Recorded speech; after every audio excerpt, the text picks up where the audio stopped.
Hello friends, good morning.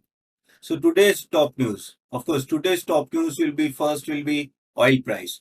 Oil price has reached around $114 now. There are many reasons for that. One of the primary reason is because of China. Now the thing is, you are aware that so many lockdowns were there in China and it will be levied because of the Omicron issue. Now it has been talked that yes, they are removing that lockdowns and slowly and gradually economic activities is coming up, and that is why there is a demand push from the China side. Now, because of this demand push, oil is rising. So, in a way, it's a good that China is coming out from the lockdown because it will help global economy to recover. However, the problem is for India. For India, anything about $100, it's a big issue for us. Correct? Because government has budgeted around 90 to $100 per year.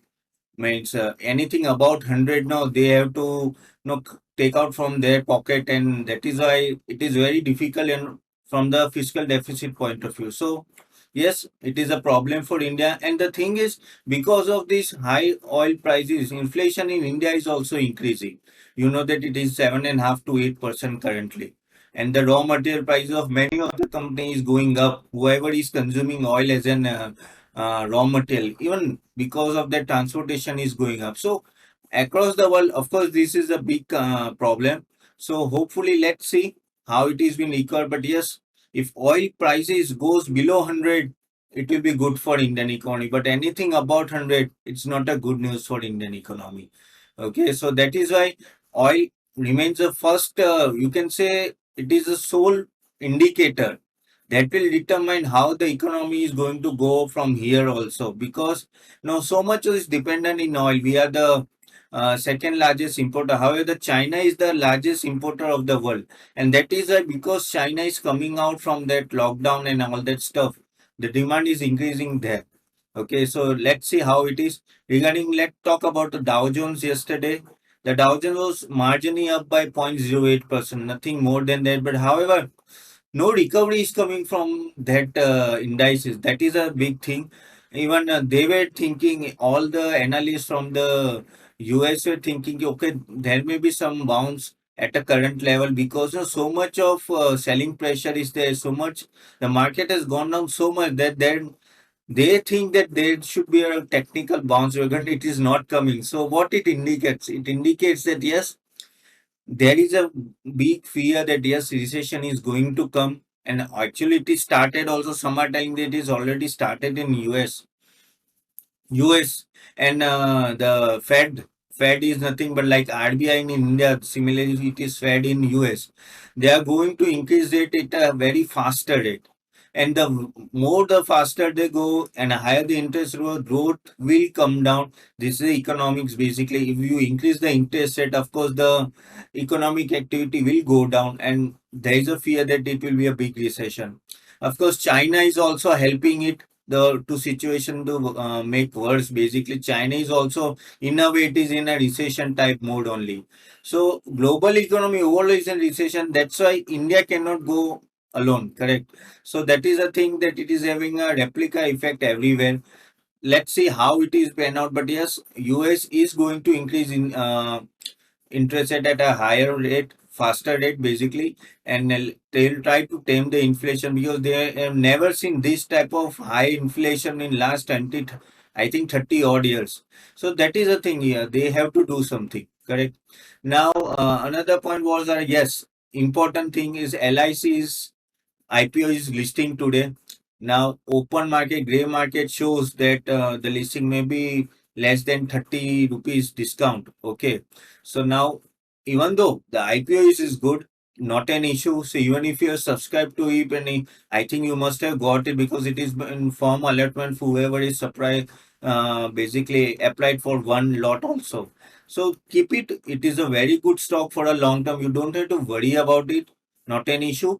Just see that because this market is crashing, the premium has gone negative. Otherwise, the LIC IPO which they have given, no, it's a very reasonable valuation. So let's see how it pan out today. But yes, it's a good stock for the future. So don't sell in a panic. You'll get a good amount. And anyways, retail investor, policyholders, employee has given a discount sufficient discount to cover this discount which may be there in during listing. Correct. So now talking about, yes, Adani. Adani yesterday, as I told yesterday also, that it acquired ACC and Ambuja. It bought complete Halicom stake in that. Now Adani will directly become number two player in the cement industry. Now because of this, there will be a there will be a paradigm shift in the sector how it works. The reason I tell you that if a new player comes with such a high ambition and everything like Adani never wants to become third or fourth.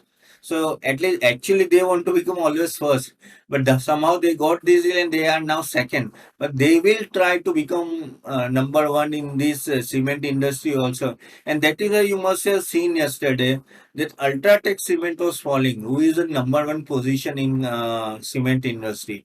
It fall by almost 4 to 5%. So it shows that there will be a what you can say price bidding and everything going on in the cement industry. Again, for the smaller player, it may be two-way. First thing, because such a big player is coming, they may be taken over at a good valuation. That's why their valuation is going on. Second is they have a now fear factor that there will be a consolidation in the cement industry also. See, consolidation is good for any industry, not a problem, provided it happens in a right valuation and right environment. Correct. So let's see how it pans out. But overall, Adani debt is around now 2.25 lakh crore. Now that's a big debt for any Colombian, because no such at a group level, if you have a debt, you have a worry factor. But this is how Adani works. So all of you have seen stocks over the years how it is running. So let's see how it comes ahead with this. And another point was, yes, Aditya Birla yesterday fallen by 5%, and that was due to some actually insider complaint by one of the member that against Aditya Birla Sun Life and other employees of the company. However, Aditya Birla Capital has clarified there is no such an problem in the company, and they have already set up a committee to look at it. So let's see how it comes out. Again, the FII sold yesterday around 1789 crores. However, DII bought 1428 crores. So it's been same story over the so many, I think 3 4 months it's going the same story. No, they are selling and basically DI is buying. Correct. But let's see, the thing is, the problem is, no, there is no bounce coming in this fall, and that is a major issue. Even if you see so many indicators. Now, the why FI is selling is one of the main reasons is dollar is becoming stronger and stronger. Dollar index is around 105, which is at a multi-year high. Correct. Now at this level, normally when the dollar becomes stronger, no, FI market will go out from developing country, and the fund will flow from developing countries to the developed countries. So that is one of the main reason why FI is selling. And understand, FI sell in a country where they are getting profit. Correct. Now Indian has fallen at not more than 15 to 20% from his stock. Correct. Not even 15, less than 15. However, all the world indices has fallen more than 25%. So they are booking profit here and they are taking back money here. But somehow DII is supporting a lot because they are buying from one end. The DII includes their domestic institution like mutual funds, life insurance, even retail investor is taking a big part in buying a stock. So that is in a way supporting the things. So let's see what's happened. But now the problem is that no growth. Our rating agency and everywhere now they will also reduce their growth rate projection for India also because of this recession going on in US and everywhere. So you may will hear that recession word now and again from every analyst and from every part of the newspaper, and but this is the reality. The thing is, this US Ukraine war has no made things very terrible. Even I think yesterday, Finland and some other countries decided, okay, they want to join NATO. Now again, Russia is getting furious about that also. So let's see what happens. But the thing is, they have to do something. Otherwise, uh, basically Russia, unless the Russia does not stop this war and all these things, no, the commodity prices will remain on a higher level. And of course, NATO and thing they cannot do like they cannot go with a full fledged. It's against the rule, against their rules also. So let's see when this war ends and normalcy comes into the market, because that is very much required to bring the energy prices and metal prices down. Otherwise, no, world will suffer like anything. Let's see basically wise people are there. Let's see what they do. So guys, this is what I wanted to convey about today's morning top news. Hope you like this video, and if you like this video, do subscribe to my channel, and see you soon tomorrow. Thank you.